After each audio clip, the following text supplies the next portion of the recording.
Hello everyone. आज हम class 9 की इकोनॉमिक्स पढ़ेंगे, chapter 3 poverty as a challenge. तो शुरू करते हैं। This chapter deals with one of the most difficult challenges faced by independent India, poverty. After discussing this multiple dimensional problem through examples, the chapter discussed the way poverty is seen in social science. तो ये जो chapter है ये सबसे मुश्किल जो चुनौती है, जो सबसे मुश्किल जो चुनौती है हमारे देश के आज़ाद होने के बाद, वो है गरीबी यानी कि पॉवर्टी। मतलब हम हर तरीके से इस प्रॉब्लम के बारे में इस चैप्टर में डिस्कस करेंगे और सोशल साइंस में पॉवर्टी को यानी गरीबी को किस तरीके से देखा जाता है उस पर भी हम डिस्कस करेंगे। Poverty trends in India and the world are illustrated through the concept of poverty line. तो मतलब हम पॉवर्टी लाइन के कॉन्सेप्ट से ये जानने की कोशिश करेंगे कि पॉवर्टी किस तरीके से यानी कि गरीबी किस तरीके से ट्रेंड कर रही है इंडिया में और पूरे दुनिया में। हम यहाँ पे पॉवर्टी के कारण जानने की कोशिश करेंगे, साथ साथ किस तरीके के मेजर लिए जा सकते हैं कि हम जो गरीबी है उससे उभर सकें। तो यहाँ पे चैप्टर का अंत होते होते हमको जो पॉवर्टी है, वो जो ऑफिशियल कॉन्सेप्ट है गरीबी का, वो जानने की कोशिश करें। तो let's start with the introduction. पहले हम इंट्रोडक्शन जानते हैं। In our daily life, we come across many people who we think poor. They could be landless, laborer in villages, or people living in overcrowded juggies in city.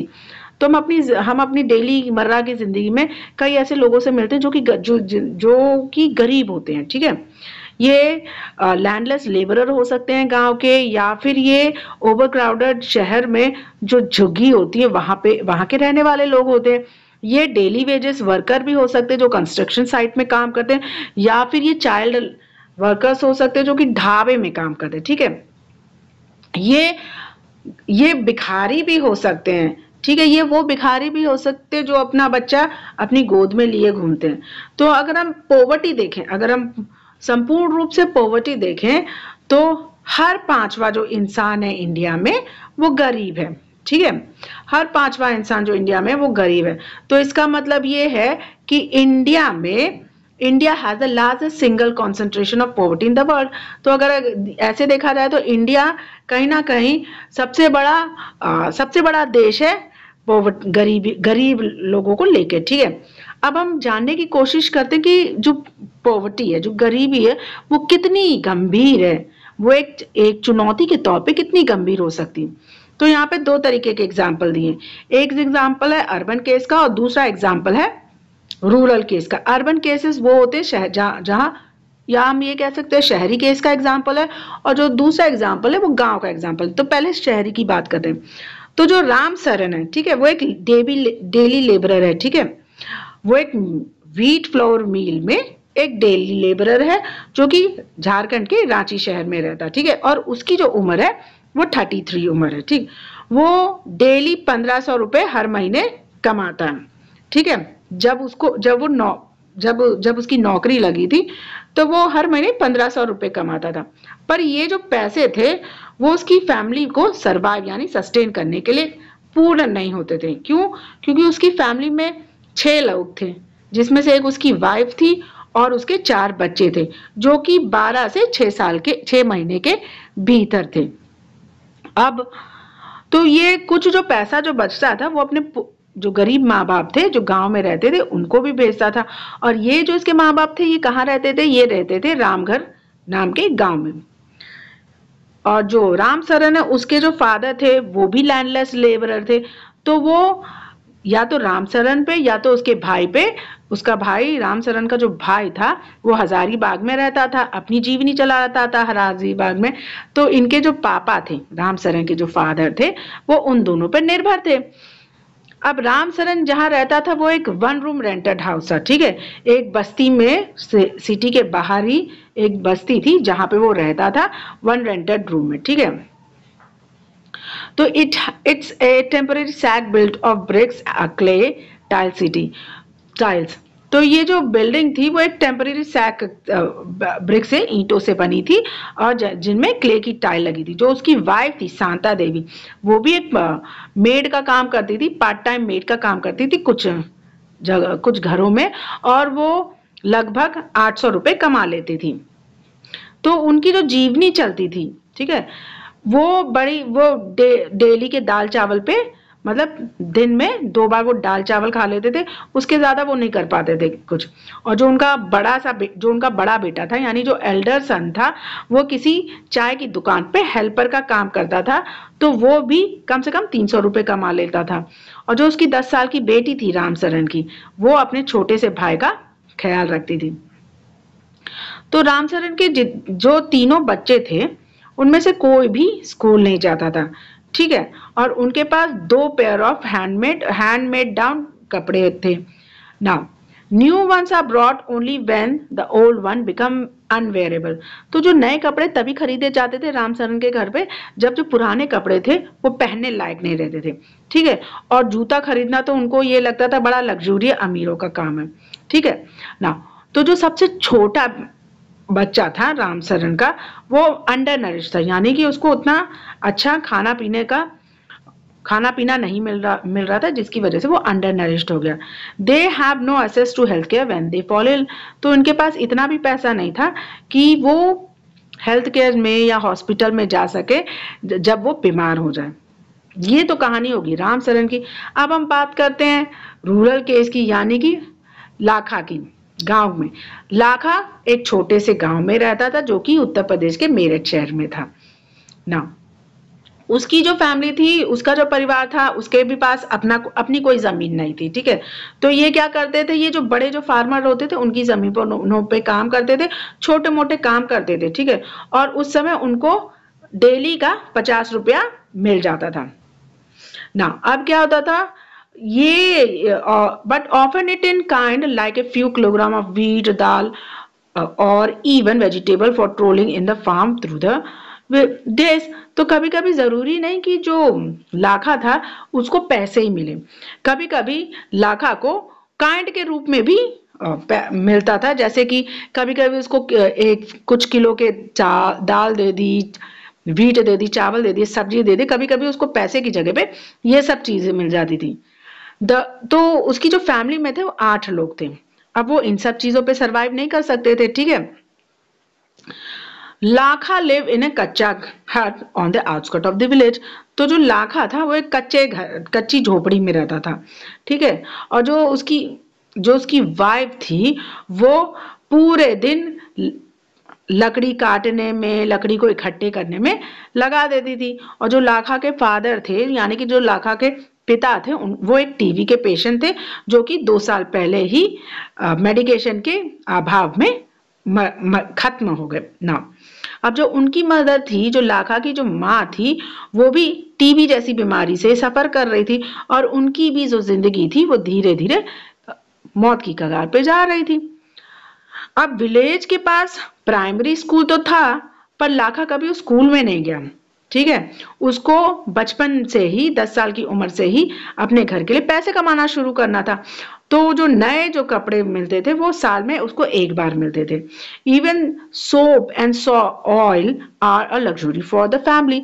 तो लाखा की family के लिए साबुन और जो तेल था वो भी एक लग्जरी थी, यानी कि अमीरों की वस्तु थी। अब हम ऊपर, चाहे हम लाखा के बारे में बात करें, चाहे हम रामचरण के बारे में बात करें, तो हमको जो इशू नजर आता है, मतलब जो गरीबी से लेके जो प्रॉब्लम है, गरीबी के संदर्भ में जो प्रॉब्लम है, वो है पहले तो ये लोग लैंडलेस थे, उनके पास कोई जमीन नहीं थी दोनों के पास। दूसरी थी कि दोनों ही बेरोजगार थे। तीसरी थी उनकी जो फैमिली का जो साइज थी वो भी बड़ी थी। और चौथा जो कारण था वो इलिटरेसी, यानी कि पढ़े लिखे नहीं थे। पांचवा कारण था कि दोनों ही माल न्यूट्रिशन के मारे थे, और उन दोनों के परिवारों में कोई ना कोई बीमार बना रहता था। और जो उनके बच्चे थे वो चाइल्ड लेबर का शिकार थे, ठीक है, तो वो बेसहाय थे। तो यहाँ पे हमको ये चीज पता चलती है। अब These two typical cases illustrate many dimensions of poverty। तो ये जो टिपिकल केस थे वो कई तरीके के गरीबी की कई तरीके की डायमेंशन को दर्शाते हैं। वो ये दर्शाते हैं कि गरीबी का मतलब है भूख, गरीबी का मतलब है सर पे छत ना होना। वो इस बात को भी दर्शाते हैं कि जब इस तरीके की सिचुएशन होती है तो उनके जो पेरेंट्स होते हैं वो अपने बच्चों को स्कूल नहीं भेज पाते, अपने बीमार माता पिता यानी बूढ़े माँ बाप को क्या बोलते, उनका इलाज नहीं करवा पाते हैं। यहाँ पे गरीबी का मतलब ये भी है कि उनको साफ पानी नहीं मिलता, उनकी जो सैनिटेशन यानी कि टॉयलेट जाने की जो फैसिलिटी है वो भी नहीं होती।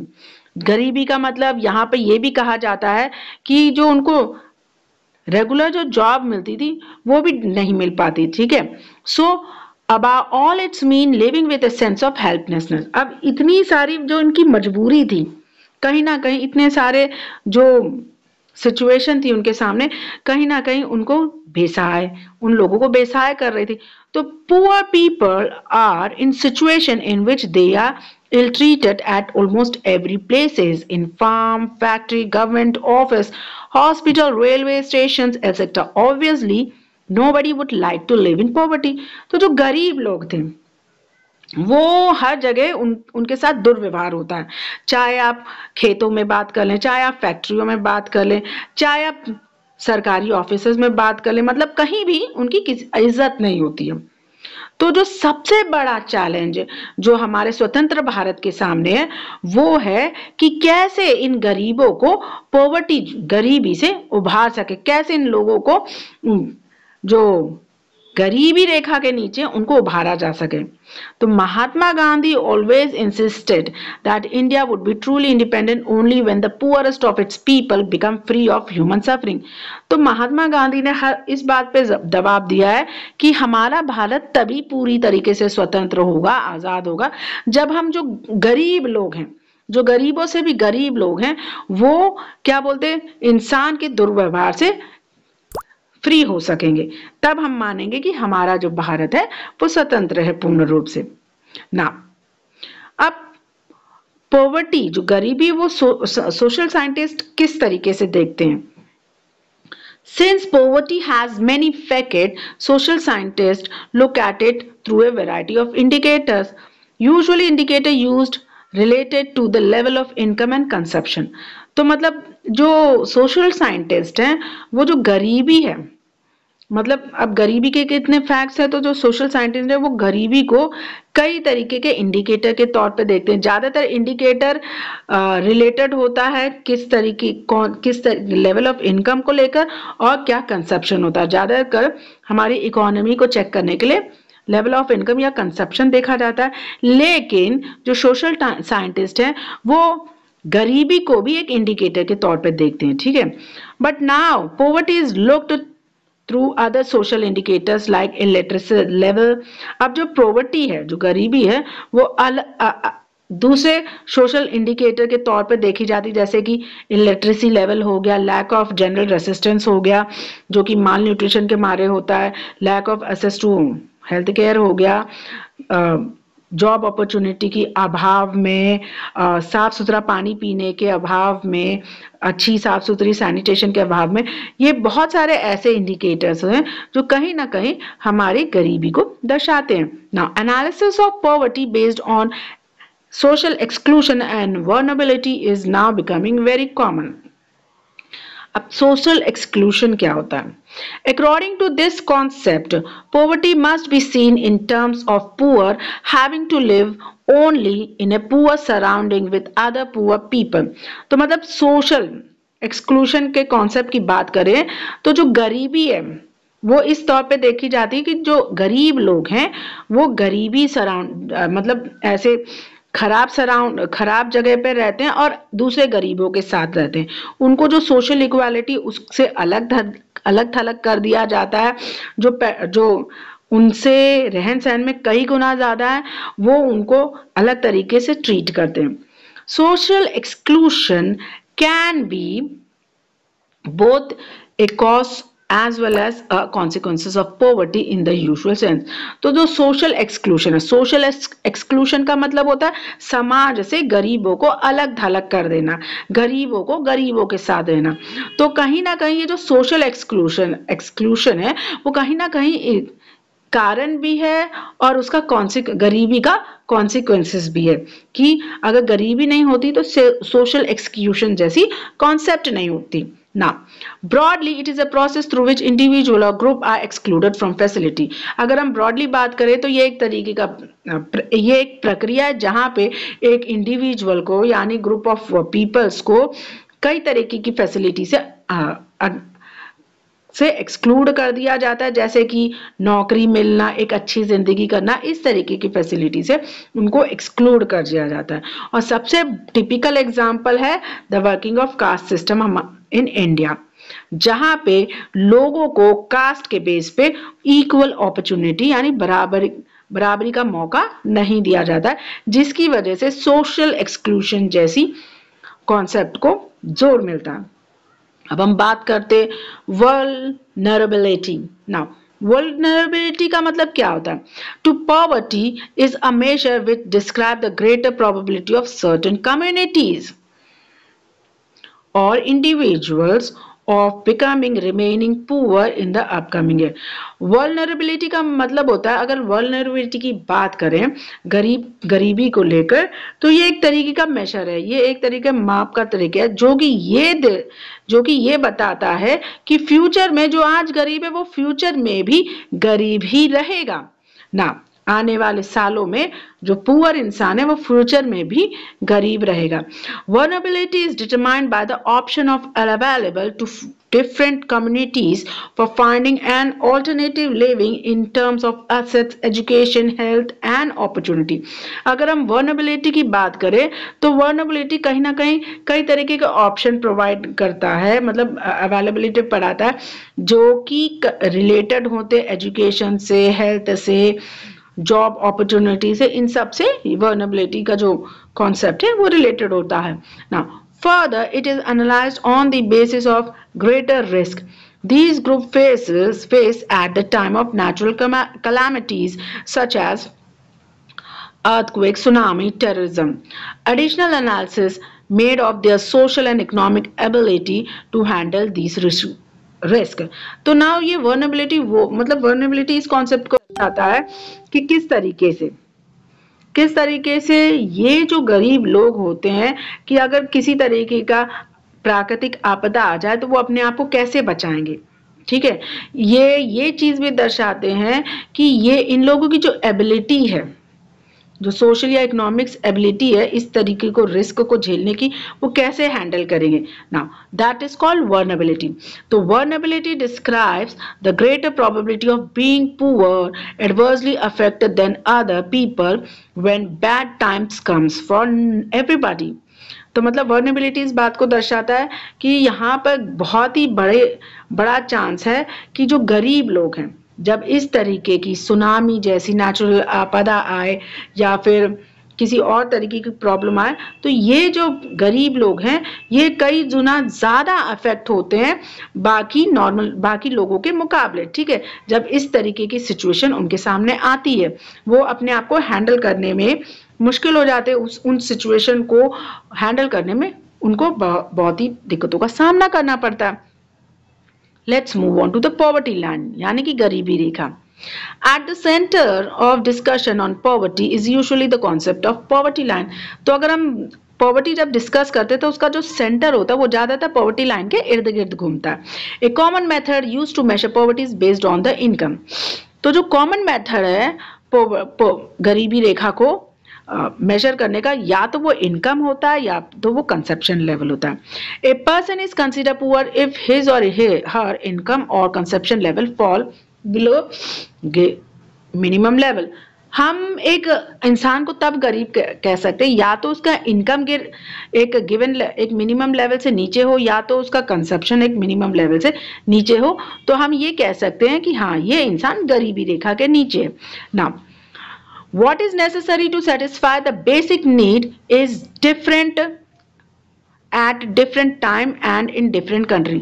तो जो बेसिक नीड है जो सेटिस्फाइड कर सकती वो है कि डिफरेंस, अंतर एक डिफरेंट टाइम में और एक डिफरेंट कंट्री में, that is these are the basic needs which satisfied.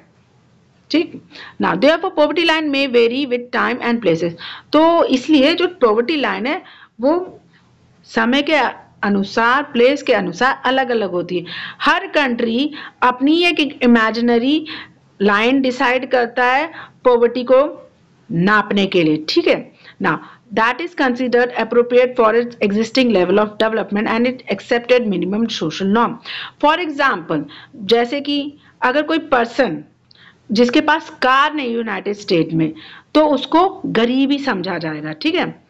United state में अगर कोई किसी पर्सन के पास गाड़ी नहीं है तो वो गरीब समझा जाता है। लेकिन अगर इंडिया में कोई एक गाड़ी खरीद लेता है तो उसको अमीर समझा जाता है, ठीक। यहाँ पे गाड़ी एक, अगर यहाँ किसी के पास गाड़ी नहीं तो इसका मतलब ये नहीं कि वो गरीब है, हाँ, लेकिन अगर किसी के पास गाड़ी है तो वो उसको अमीर समझते हैं। लेकिन यूनाइटेड स्टेट में car is not a very big thing. United state में जो गाड़ी है वो कोई बड़ी चीज नहीं है, हाँ, लेकिन अगर किसी के पास गाड़ी नहीं है तो जरूर उसको गरीब समझा जाता है। जब हम पॉवर्टी लाइन, इंडिया में जब हम पॉवर्टी लाइन को डिटरमाइन करते हैं तो इस बात पे देखते हैं कि उसका मिनिमम लेवल फूड रिक्वायरमेंट क्या है, क्लोथ क्या है, फुटवेयर क्या है, फ्यूल और लाइट, एजुकेशन, ये सब चीजों को ध्यान में रखते हैं, ठीक है। तब हम डिसाइड करते हैं पॉवर्टी लाइन। तो ये जो फिजिकल क्वांटिटी है उसको प्राइस से मल्टीप्लाइड किया जाता है, ठीक है ना। जब ये प्राइस से मल्टीप्लाइड किया जाता है तो present formula for food requirement while estimating the poverty line is based on the desire calories requirement. तो जो फॉर्मूला है, आज का जो फॉर्मूला है कि जो हम फूड रिक्वायर्ड होती है, ठीक है, वो कैसे डिसाइड करती है पॉवर्टी लाइन को, वो डिसाइड करती है कि मतलब जितनी फूड की रिक्वायरमेंट है वो बेस्ड होती, वो sorry, the present formula for food requirement while estimating.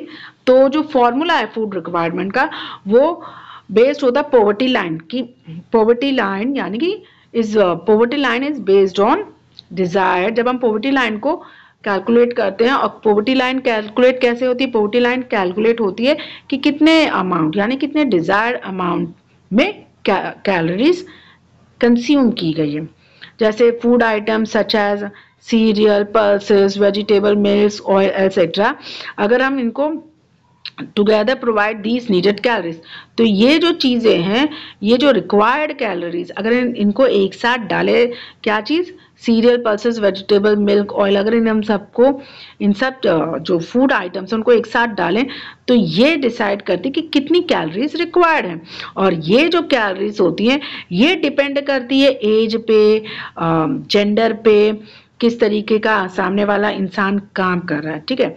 तो जो एवरेज एक्सेप्टेड कैलोरी रिक्वायरमेंट है भारत में वो है 2400 कैलोरीज पर पर्सन पर डे, ठीक है। ये गांव की बात है। और 2100 कैलोरीज पर पर्सन पर डे ये शहर एरिया में।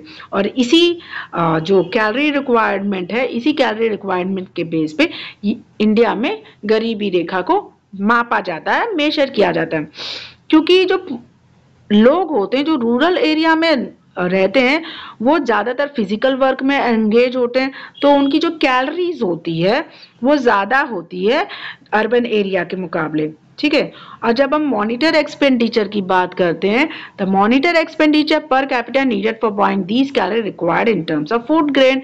तो मॉनिटर जो एक्सपेंडिचर है पर कैपिटा का वो इन फूड आइटम्स को खरीदने में इस्तेमाल करता है जो कि कैलोरी रिक्वायरमेंट की जरूरत पे डिपेंड करता है।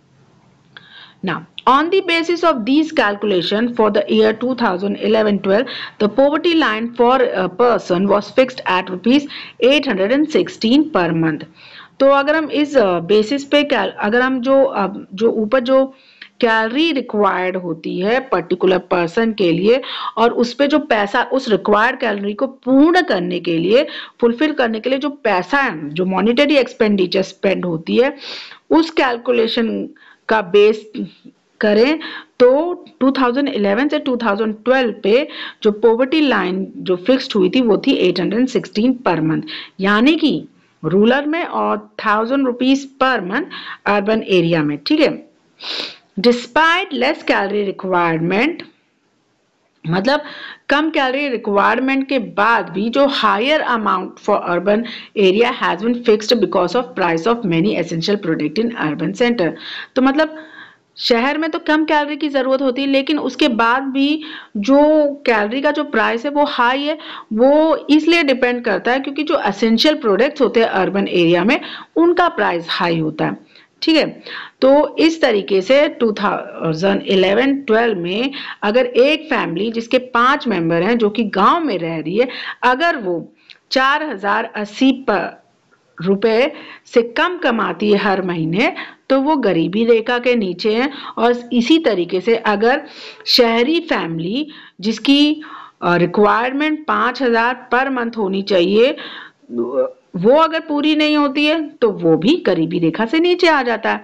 सो जो पॉवर्टी लाइन है वो पीरियोडिकली एस्टिमेट यानी पीरियोडिकली कैलकुलेट की जाती है हर 5 साल पे। और ये कैसे होती है? ये कैलकुलेट होती है सर्वे से ना। ये जो सर्वे कौन करता है? ये सर्वे करता है नेशनल सैंपल सर्वे ऑर्गेनाइजेशन, जो कि कैलकुलेट करती है कि पॉवर्टी लाइन कितनी चल रही है हमारे देश में।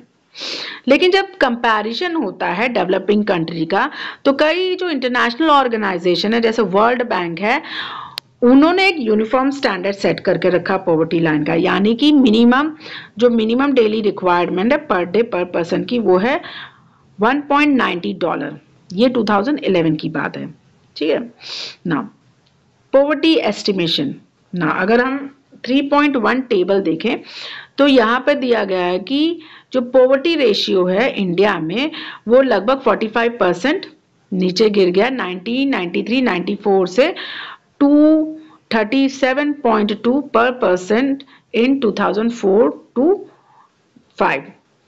The proportion of people below poverty line further came down to about 22% in 2011-12। तो जो प्रपोर्शन है जो गरीबी रेखा के जो नीचे जो लोग थे उनका भी प्रपोर्शन यानी उनकी भी कैलकुलेशन गिर के 22% हो गई है 2011-12 में। If the trend continue, people below poverty line may come down to less than 20% in the अगर इसी तरीके का ट्रेंड बना रहा तो बहुत ही जल्दी जो पॉवर्टी लाइन में जो पीपल हैं वो 20% कम हो जाएंगे। Although the percent of people living under poverty line declined in earlier 2 decades, the number of poor declined from 4,007 million in 2005 to 2.70 million in 2011-12, with an average annual decline of 2.2% point during 2004, 2005 to 2011-12. Vulnerable group. अब ये let's talk about vulnerable groups. Now vulnerable groups कौन होते हैं? The portion of people below poverty line is also not same for all social groups and economic categories in India. तो जो लोग हैं जो पॉवर्टी लाइन के नीचे हैं उनका जो प्रपोर्शन है वो सेम नहीं है जैसे कि सोशल ग्रुप और इकोनॉमिक कैटेगरीज में अगर इंडिया को डिवाइड किया जाए। Social group which are vulnerable to poverty line are schedule caste and schedule type household. अगर हम सोशल ग्रुप में पॉवर्टी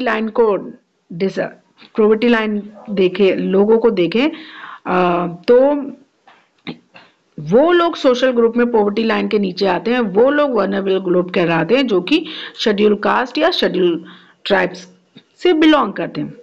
ठीक है, अगर हम इकोनॉमिक कैटेगरी में देखें, ठीक है, तो वल्नरेबल ग्रुप्स गांव के जो लैंडलेस एग्रीकल्चरल लेबरर होते हैं वो होते हैं, अर्बन के जो कैजुअल लेबर्स होते हैं वो कहे जाते हैं। ठीक है, अगर हम ग्राफ देखें तो ग्राफ में दिखाया गया है जो 3.1 का जो ग्राफ है उसमें दिखाया गया है जो परसेंटेज है गरीबी पीपल की हर ग्रुप में। ठीक है, यहाँ पर दिखाया गया है जो गरीब लोग हैं, हर ग्रुप में जो गरीब लोग हैं उनका परसेंटेज दिखाया गया। Although the average for people below poverty line for all groups in India is 22%। अगर हम एवरेज पीपल की बात करें जो कि पॉवर्टी लाइन के नीचे आते हैं हर ग्रुप में, वो 22% है। ठीक है, 22%, 43 आउट ऑफ 100 पीपल, ठीक, belonging to the schedule caste are not able to meet their basic needs. तो इसी तरीके से जो 34% जो कैजुअल वर्कर है अर्बन एरिया में वो पॉवर्टी लाइन के नीचे हैं। उसके बाद जो 34% जो कैजुअल लेबर फार्मर हैं और जो 29% शेड्यूल कास्ट हैं वो भी गरीब हैं। जो सबसे जो जिसको सबसे बड़ा डिसएडवांटेज होता है वो होते हैं landless casual labourer house hold, जो सोशली डिसएडवांटेज होते हैं और साथ ही साथ इकोनॉमिकली भी डिसएडवांटेज झेलते हैं. Now, some recent studies have shown that except for scheduled tribes household, all the other groups, all the other groups have been seen a decline in poverty in 1990s. तो अगर हम 1990s की बात करें तो हम ये देखते हैं कि शेड्यूल क्लास को छोड़ के जितने भी सोशल ग्रुप्स हैं, ठीक है, चाहे वो शेड्यूल कास्ट हो गए, रूरल एग्रीकल्चरल लेबरर हो गया, अर्बन कैजुअल लेबरर हो गया, उनमें डिक्लाइन देखने को मिलता है, उनमें गिरावट देखने को मिल रही है. Now apart from the social groups there is also inequality of income within a family. अब हम इन सोशल ग्रुप के अलावा हमको ये भी देखने को मिलता है कि फैमिली में ही जो इनकम है उनमें भी बड़ी इनइक्वालिटी है. जो गरीब लोग होते हैं, ठीक है, वो बहुत ज्यादा सफर करते हैं दूसरे लोगों के मुकाबले. In some cases women, elderly people and female infant are denied equal access to resources available to the family. कहीं कहीं पर तो ऐसा होता है जो औरतें हैं, जो बुजुर्ग हैं और जो छोटी छोटी बच्चियां हैं, उनको जो फैमिली में जो रिसोर्सेज होता है उससे डिनाइड कर दिया जाता है कि मतलब जो कमा रहा है उसको दें और जो नहीं कमा रहा है उसको उस पर उतना ध्यान नहीं दिया जाता है. ठीक. Now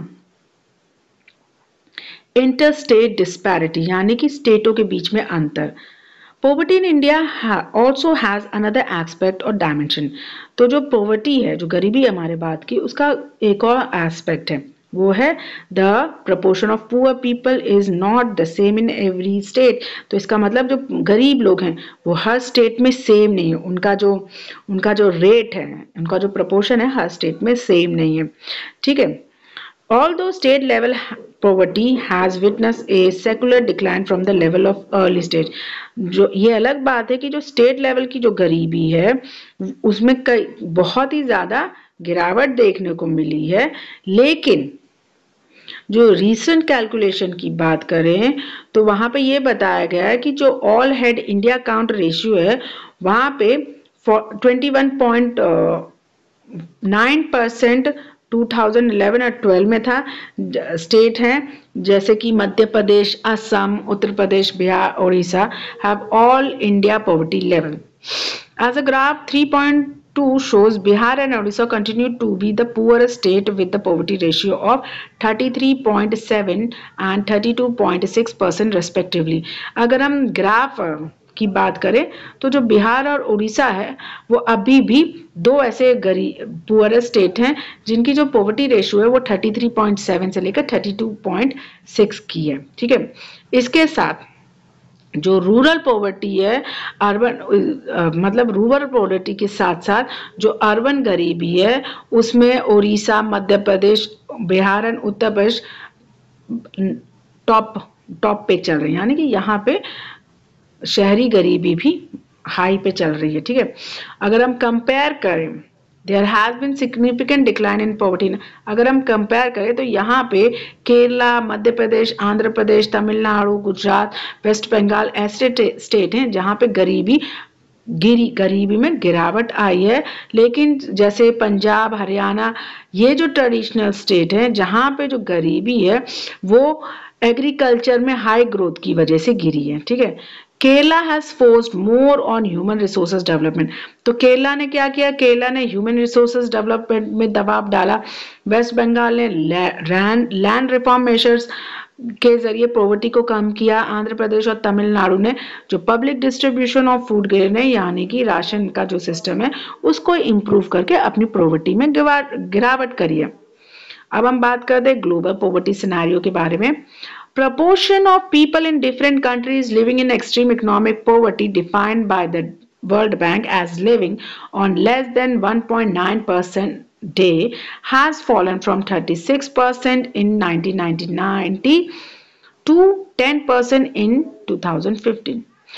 Although there has been a substantial reduction in global poverty, it is marked with great regional difference.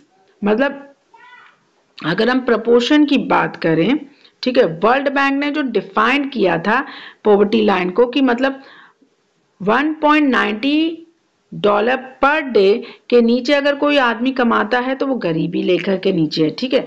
लेकिन ये 36% गिर के 1999 में 36% गिर के अब 10% ही रह गया 2015 में, ठीक है।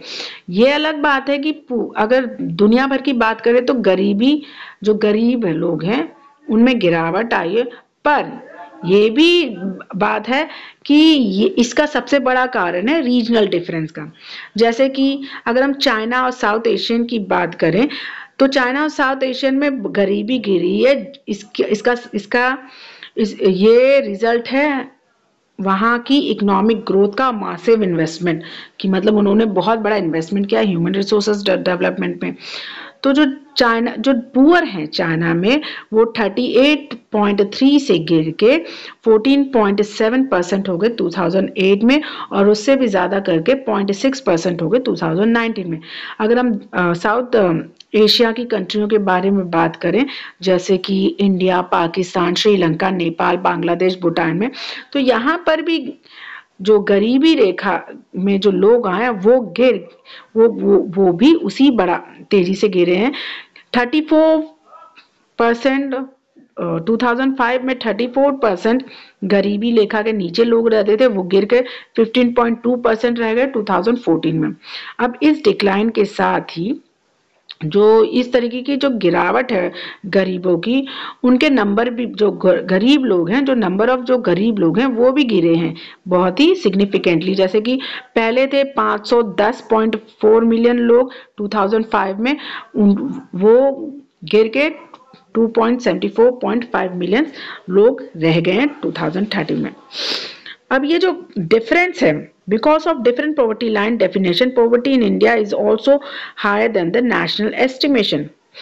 In sub-Saharan Africa, poverty in fact declined from 51% in 2005 to 40.2% in 2008.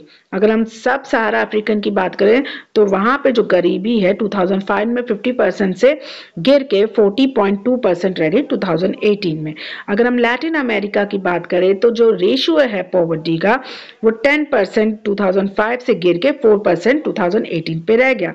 और poverty has also resurface in some of the former socialist country, तो जो गरीबी है वो दोबारा उभर के आई है कई ऐसे सोशलिस्ट कंट्री में, जैसे रशिया की बात करें, ठीक है, जहां पे पहले गरीबी थी ही नहीं, ठीक।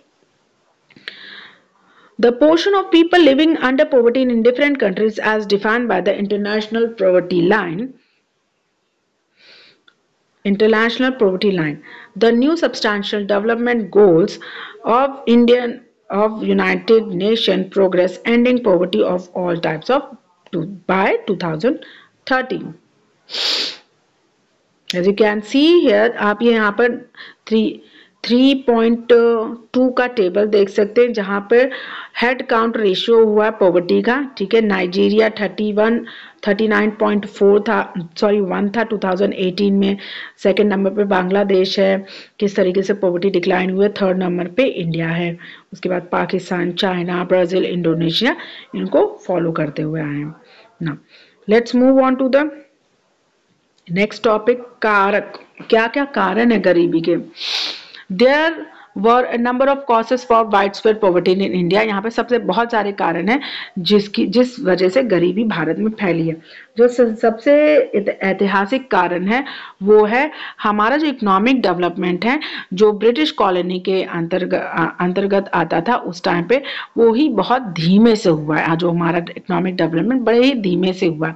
जो पॉलिसीज थी कॉलोनी गवर्नमेंट की, उसने कहीं ना कहीं हमारे ट्रेडिशनल हैंडीक्राफ्ट को डिस्करेज किया है, जो हमारी इंडस्ट्री डेवलपमेंट है उसको डिस्करेज किया है, ठीक है। और जो लो रेट ग्रोथ था वो 19th सेंचुरी तक चलता रहा, जिसका नतीजा क्या हुआ, लेस जॉब अपॉर्चुनिटी मिलना, लो रेट ऑफ इनकम। अब जॉब नहीं है तो जो इनकम रेट है, जो लेवल है इनकम का, वो भी कम होना, जिसकी वजह से जो पॉपुलेशन है, और साथ ही साथ उस टाइम पे जो हमारी पॉपुलेशन थी वो भी उस बढ़ती ही जा रही थी। The two combine to make the growth rate of per capita income very low. अब जब पॉपुलेशन और लो इनकम को अगर हम कंबाइन करते हैं तो इसका नतीजा क्या होता है, तो जो हमारी पर कैपिटा इनकम है वो भी लो हो गई। The failure at both the front, promotion of economic growth and population control परपेचुएटेड the cycle of poverty. हम दोनों ही फ्रंट में फेल हुए, यानी कि अपनी इकोनॉमिक ग्रोथ को भी प्रमोट नहीं कर पाए, जो पॉपुलेशन कंट्रोल थी उसको भी प्रमोट नहीं कर पाए, जिसकी वजह से हम पॉवर्टी लाइन के नीचे आ गए। अब जो irrigation facility, introduction of green revolution जो था, जो इरिगेशन फैसिलिटी जो थी, उसने कहीं ना कहीं एग्रीकल्चर सेक्टर में कहीं ना कहीं जॉब अपॉर्चुनिटी प्रोवाइड की। पर ये जो इफेक्ट था, जो नौकरी जो मिल रही थी रूरल एरिया में इरिगेशन ग्रीन रेवोल्यूशन की वजह से, वो बड़ी लिमिटेड थी, वो कुछ ही पार्ट में थी, यानी कि पूरे भारत में ग्रीन रेवोल्यूशन को इंट्रोड्यूस नहीं किया था। तो जो बेरोजगारी थी वो हर पार्ट में उस हिसाब से नहीं थी। Both in public and the private sector did provide some job. जो इंडस्ट्रीज जो सेटअप हुई थी उन्होंने दोनों ही पब्लिक और प्राइवेट सेक्टर में लोगों को जॉब प्रोवाइड किया, पर यह भी इतना ऑब्जर्व नहीं था कि हर जॉब, जितने भी जो बेरोजगार थे उन सबको नौकरी मिली, कुछ को मिली कुछ को नहीं मिली। कुछ लोग नौकरी ढूंढने के लिए शहर गए, कुछ लोग ने अपना नया बिजनेस स्टार्ट किया, कुछ लोग अब डेली का ऑटो रिक्शा पुलर का काम करने लगे, वेंडर का काम करने लगे। तो इस तरीके से जो इनकी इरेगुलर इनकम थी, जिसकी वजह से जो लोग थे वो एक्सपेंसिव हाउस यानी महंगे हाउसेस को अफोर्ड नहीं कर पा रहे थे, वो स्लम में रहने के लिए मजबूर हो गए, शहरों के बाहर रहने के लिए मजबूर हो गए, और कहीं ना कहीं ये सारे कारण बने गरीबी का। Largely rural phenomenon also become the feature of urban sector. Another major feature of high poverty rate has been the huge income inequality. और दूसरा कारण जो गरीबी का है, हाई पॉवर्टी रेट हमारे देश में, वो है लोगों के बीच में इनकम इनइक्वालिटी, यानी हर किसी को एक जैसी इनकम ना मिलना। ठीक है, जो लैंड था वो अनइक्वली डिस्ट्रीब्यूटेड था, जो रिसोर्सेस थी वो भी अनइक्वली distributed थी. Despite many policy, we have not been able to tackle the issue in the meaningful manner. Major policy initiative like land reform, which aims at redistribution of assets in rural area, have not been implemented properly.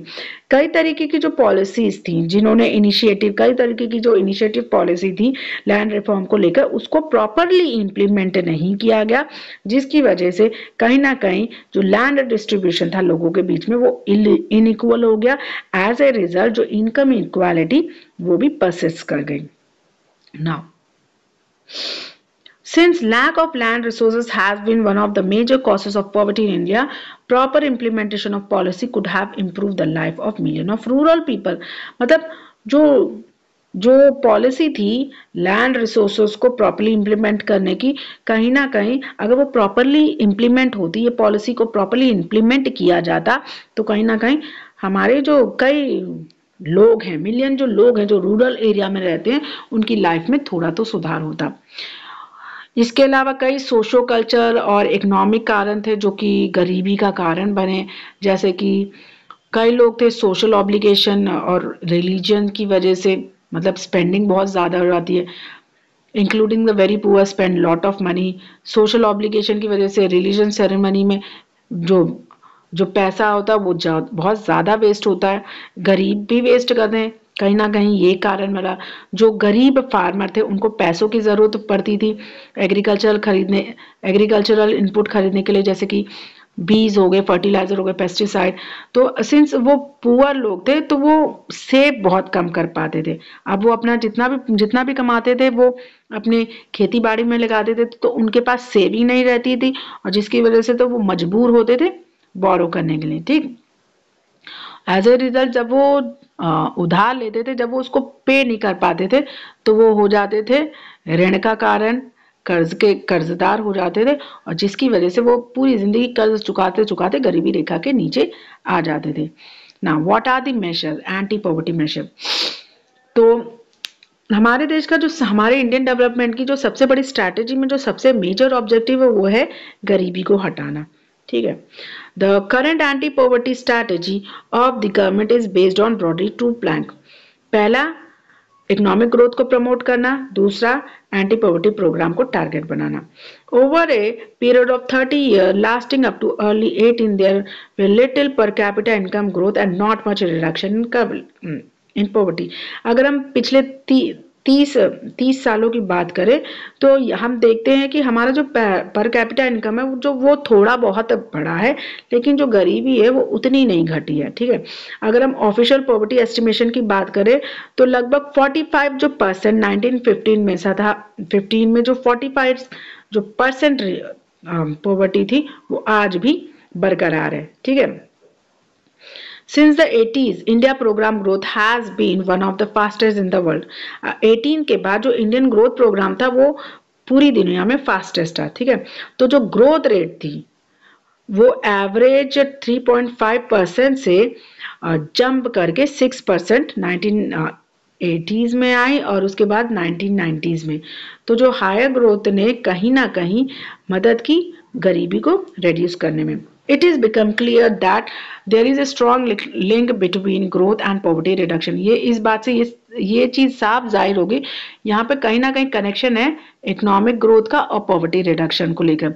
अगर economic growth की opportunity और proper resources को proper तरीके से invest किया जाए तो ये कहीं ना कहीं लोगों को एनकरेज करेगा कि वो अपने बच्चों को स्कूल भेजें. साथ इसमें लड़कियां इंक्लूड है. स्कूल में उनके अंदर होप करे कि हमारी जो इकोनॉमिक कंडीशन है वो कहीं ना कहीं बेटर हो सके. However, the poor may not be able to take direct advantage from the opportunity created by economic growth. हाँ, लेकिन ये बात सच है, जो गरीब हैं वो डायरेक्ट एडवांटेज नहीं ले सकते हैं जो कि इकोनॉमिक ग्रोथ द्वारा जो अपॉर्चुनिटी प्रोवाइड की जाती है. More growth in the agriculture sector is much below expectation. जो ग्रोथ है एग्रीकल्चर सेक्टर में वो एक्सपेक्टेशन के मुताबिक लेस है.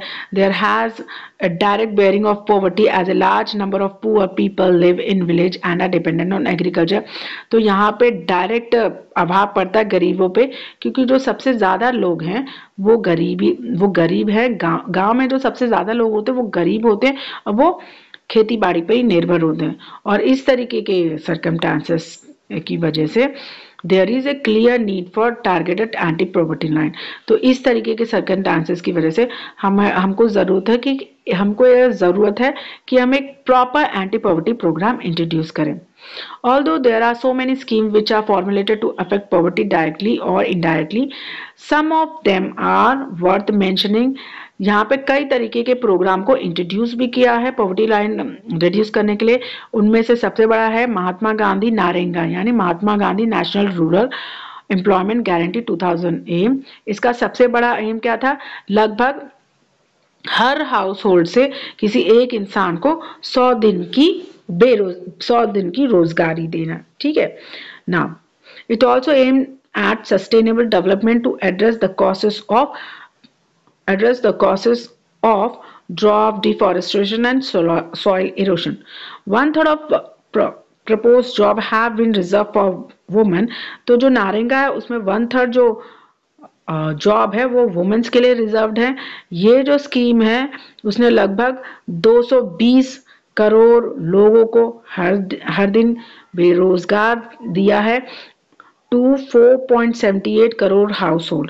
The share of ST/SC women person day in the scheme is 23%. तो इस स्कीम में ST/SC और जो वुमेन्स है उनका जो शेयर है वो 23% है, जो 17% है. SC का 23% है, ST का 17% है और जो 53% है वो वुमेन्स के लिए. जो एवरेज वेज है वो 65 रुपीज से इंक्रीज होकर 132 हो गई और रिसेंटली 2018 में जो एवरेज रेट है अनस्किल्ड मैनुअल वर्कर की उसको दोबारा रिवाइज किया गया स्टेट वाइज. अब है 281 पर डे से लेकर 168 पर डे. ठीक. इसके बाद दूसरा जो प्रोग्राम इंट्रोड्यूस किया गया वो है प्राइम मिनिस्टर रोजगार योजना. ये एक अनदर स्कीम है जिसको 1993 में इंट्रोड्यूस की गई थी. इसका जो मेन एम था वो था सेल्फ एम्प्लॉयमेंट अपॉर्चुनिटी क्रिएट करने का। जो एजुकेटेड अनएम्प्लॉयड लोग हैं रूरल एरिया में, छोटे शहरों में, उनके लिए सेल्फ एम्प्लॉयमेंट अपॉर्चुनिटी क्रिएट करने का इसमें इसके अंतर्गत कई जो लोग थे जो स्मॉल बिजनेस सेटअप करना चाहते हैं, इंडस्ट्रीज सेटअप करना चाहते हैं, उनको हेल्प करके। उसके बाद था रूरल एम्प्लॉयमेंट जनरेशन प्रोग्राम जो कि 1995 में लॉन्च किया गया था। इसका मेन एम भी यही था कि self employment opportunity rural area में और स्मॉल टाउन में क्रिएट कर सके। इसकी जो टारगेट थी वो थी 25 लाख न्यू जॉब प्रोवाइड करने की, जो कि 10 5 ईयर प्लान के अंतर्गत आती थी। उसके बाद स्वर्ण जयंती ग्राम स्वरोजगार योजना को 1999 में लॉन्च किया गया था। इसका मेन एम था जो पुअर फैमिली उनको असिस्टेंस प्रोवाइड करना, उनको ताकि वो पॉवर्टी लाइन से उभर सके, उनको बैंक फैसिलिटी प्रोवाइड करना, बैंक क्रेडिट देना, गवर्नमेंट सब्सिडी देना। इसके अलावा एक और योजना इंट्रोड्यूस की गई थी 2000 में जो थी प्रधानमंत्री ग्राम उदय योजना। ठीक है ना, यहाँ पे इन लोगों को कई तरीके की बेसिक फैसिलिटी प्रोवाइड करवाना का काम था इस योजना के अंतर्गत, जैसे कि primary health, primary education, rural shelter, rural drinking facility, इस तरीके की फैसिलिटी को असिस्ट करने का काम था प्रधानमंत्री ग्राम योजना का। फिर एक नई स्कीम इंट्रोड्यूस की गई थी जिसका मतलब था अंत्योदय अन्न योजना। ठीक है ना, result of this programme have been mixed, but जो जितना नतीजा था इन प्रोग्रामों का वो बड़ा मिक्स्ड था। ठीक है, one of the major reason for less effectiveness is the lack of proper implementation. सबसे बड़ा जो कारण था कि ये जो प्रोग्राम थे वो इतने प्रभावशाली नहीं थे क्योंकि इनको प्रॉपर तरीके से इम्प्लीमेंट नहीं किया गया था, सही तरीके से उनको टारगेट नहीं किया गया था। ठीक है, इसके बाद भी जो कई जो स्कीमें थी वो एक दूसरे पर ओवरलैपिंग कर रही थी। हाँ कि स्कीम अच्छी जरूर थी, जो बेनिफिट था इन स्कीमों को वो जो डिजर्विंग पुअर पीपल थे उनके पास नहीं पहुंच रहा था। ठीक है, the challenge ahead, poverty has been declined in India, but despite the progress, poverty reduction remain India's most compelling challenge. ये बात जरूर है कि जो गरीबी है वो हमारे देश में जरूर घटी है, लेकिन इसके बाद भी आज भी poverty को खत्म करना हमारे देश के लिए सबसे बड़ा चैलेंज है। उसके सबसे बड़ा कारण है वाइड डिस्पैरिटी, और जो अमीर इलाके हैं, गरीब इलाके और जो स्टेटों के बीच में जो अंतर है वो इन चीजों का सबसे बड़ा कारण है। Certain social and economic groups are more vulnerable to poverty. कई तरीके के सोशल और इकोनॉमिक ग्रुप हैं वो बहुत ज्यादा पॉवर्टी के लिए वल्नरेबल हैं, उनका शिकार हो सके। Poverty reduction is expected to make better progress in next 10 to 15 years. ठीक, the world would be possible mainly due to higher economic growth, increasing stress on universal free elementary education, declining population growth, increasing empowerment of the women and the economic weaker section of the society.